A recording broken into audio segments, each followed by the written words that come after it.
আজকের গল্পটা একটু অন্যরকম, বেশ ভয়ঙ্কর। লাস্ট পর্যন্ত না শুনলে বোঝাই যাবে না আসলে গল্পে কি হচ্ছে।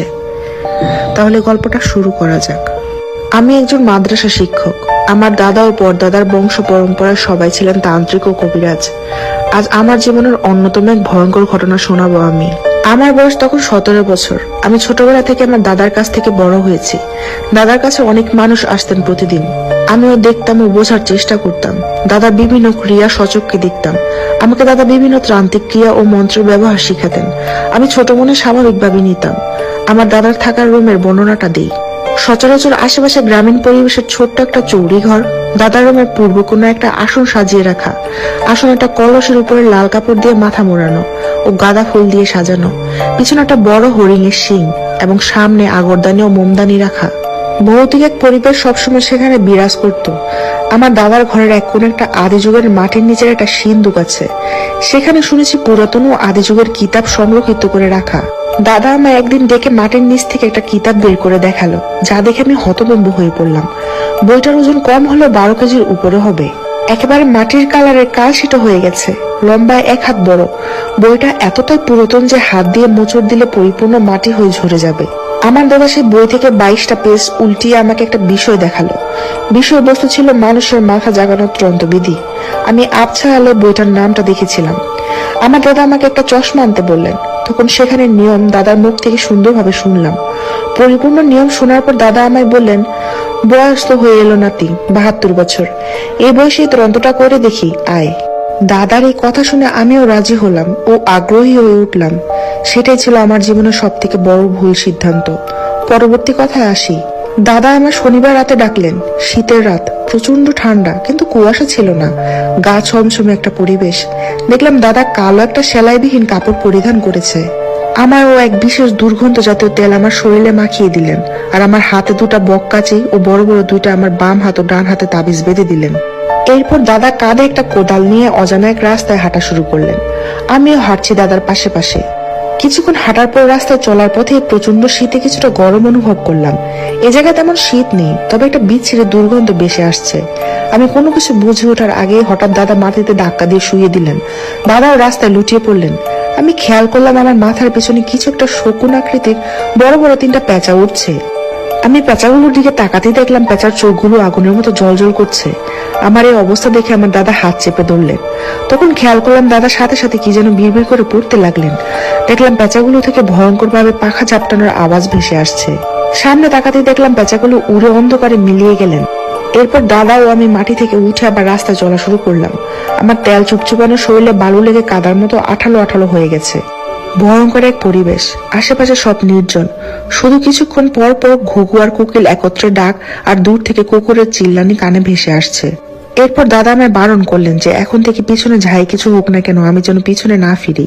দাদার চেহারার দিকে তাকিয়ে হা বা চোখ মাথা নাড়িয়ে জবাব দিলাম।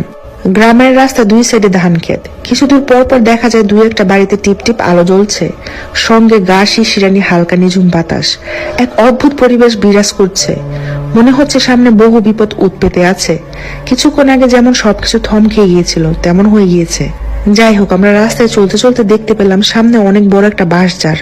দুপাশে লম্বা বাঁশঝাড়ের মাঝে রাস্তা। বাঁশঝাড়ের ওপাশে ছিল আমাদের গ্রামের 400 বছর পুরনো কবরস্থান। কবরস্থানের পাশে একটা সরকারি ল্যাম্পপোস্ট। দেখে মনে হচ্ছে চার্জ ফুরিয়ে গেছে। আমরা কিছু দূর এগিয়ে বাঁশঝাড়ের মাঝখান দিয়ে কিছুক্ষণ চলছি। গা ছমছমে ঘুমট পরিবেশ।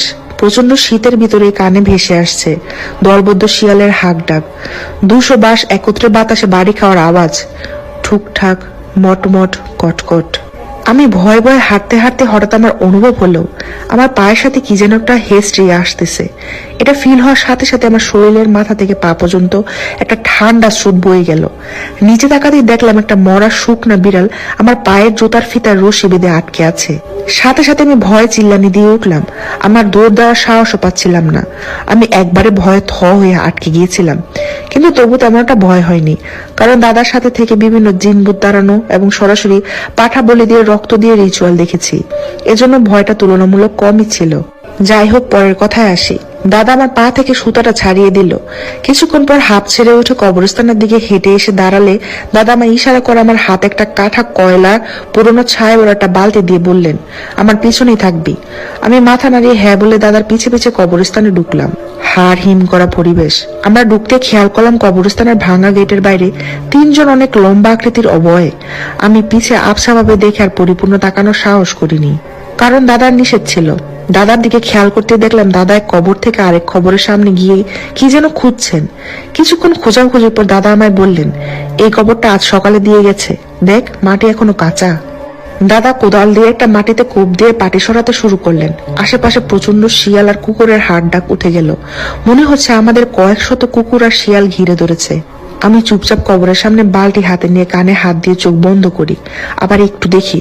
কিছুক্ষণ পর দাদা মাটি সরানো শেষ হতেই দাদা কবরের উপর থেকে বাঁশ সরিয়ে ভিতরে প্রবেশ করে মুখের অংশ থেকে কাফন সরাতে দেখা গেল সেখানে একটা মহিলার লাশ।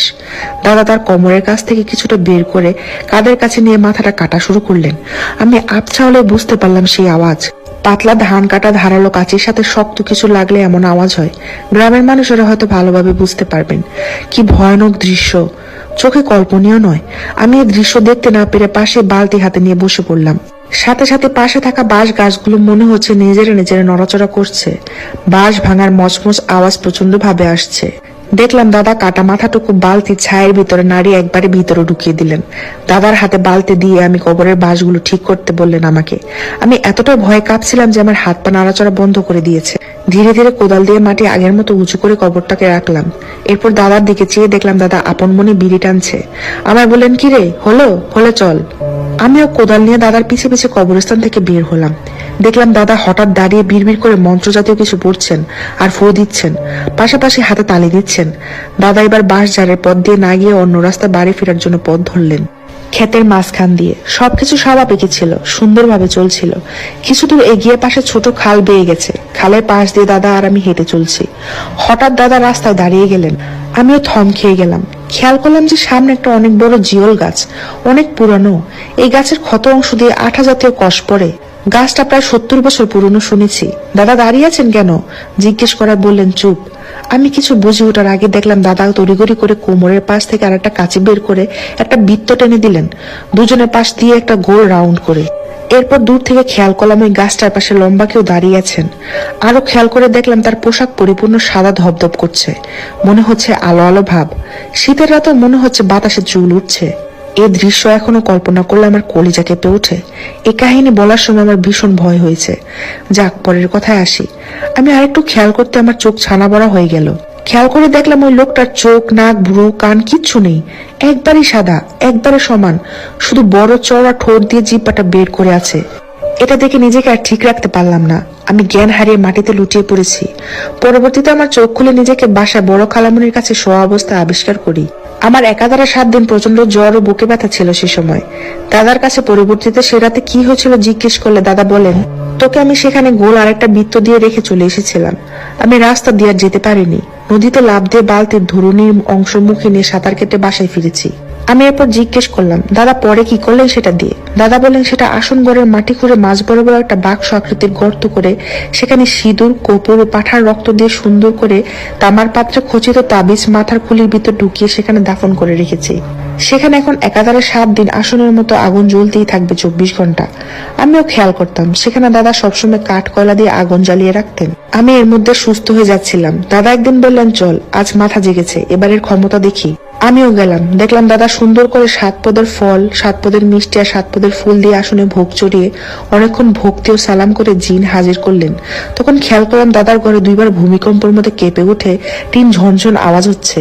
কিছুক্ষণ পর শোনা যায় বাইরে 2টা ঘোড়া দৌড়ানোর আওয়াজ। পাশাপাশি শীতের সময় বাইরে ঝড় বৃষ্টির মতো শোষ আওয়াজে একবারে মনে হচ্ছে ভেঙে চুরে খান খান হয়ে যাচ্ছে। মনে হচ্ছে কাটা মাথাটা জেগে উঠেছে, কাঁচা গোস্ত চাইছে। আমার এগুলা সহ্য হচ্ছিল না। আমি সেখানে জোরে চিৎকার দিয়ে কান্নাকাটি শুরু করে দিই। দাদা সবকিছুর আগুন নিভিয়ে ফেলে আমাকে থামানোর ব্যস্ত হয়ে পড়ে। এরপর দাদা রুমের বড় হেচিক বাতি জ্বালিয়ে দেন। তখন আমি খেয়াল করলাম রুমের 4 কোণায় 4 জন দাঁড়িয়ে আছেন, যেন তারা ঠিক কালো ছায়া মূর্তি। দাদা আমার সাথে সাথে বের করে এনে খালার বাসার কিছু দূর দিয়ে যান। আমি খালামণিকে তখন সব বলি। খালামণি শুধু সব শুনে যেতে থাকেন। এইভাবে কখন যেন আমি ঘুমিয়ে যাই। তবে ঘুম থেকে ওঠার পর যেন আমার জন্য সব থেকে বড় দুঃসংবাদ অপেক্ষা করছিল, তা কে জানতো। আমি সকালে উঠে শুনতে পাই আমার দাদা আর দুনিয়াতে নেই। দাদার লাশ এক বিভীষিকাময় অবস্থায় পাওয়া গিয়েছিল, শরীর থেকে মাথা ছিল না, আর তাকে এভাবেই দাফন করা